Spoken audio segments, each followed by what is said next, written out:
BNP chairperson না, মানুষ হিসাবে যারাই বিপদে পড়বে, অসুস্থ হবে, সে যে কোনো লাইনের হোক, আমরা তার কাছে ছুটে যাই। কারণ জামাত ইসলাম করলে তাকে আগে সমাজকর্মী হওয়া লাগে। এই হিসাবে খালেদা জিয়া উনি তিনবারের প্রধানমন্ত্রী ছিলেন, অবৈধ না বৈধভাবে ছিলেন।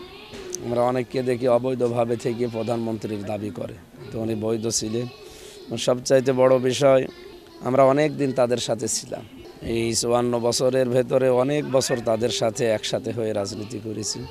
তারা আমাদের সব বিষয় জানে, আমরাও তাদের সব বিষয় জানি।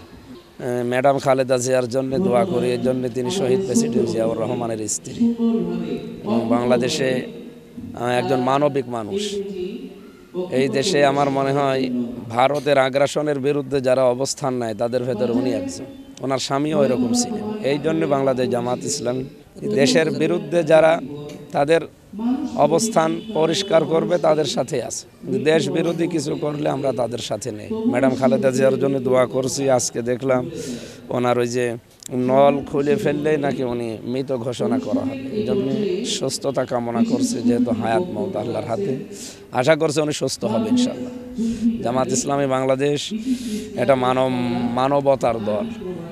মানুষের এখন বিশ্বাস হয়ে গেছে এদেশে, এমনকি বিএনপি যারা আমাদেরকে এখন উল্টাপাল্টা কথা বলে, তারাও বিশ্বাস করে এদেশে কেউ বিপদে পড়লে, কারো ঘর পড়ে গেলে, ছেলে মেয়ে বিয়ে না হলে, লেখাপড়া না হলে, এই জামাত আছে। তার মানে এদেশের একটা আস্থার জায়গা হয়ে দাঁড়িয়েছে জামাত ইসলাম বাংলাদেশ। আগামীতে এইভাবে এই দেশ পরিচালনা করার দায়িত্ব নিতে আমরা চাই।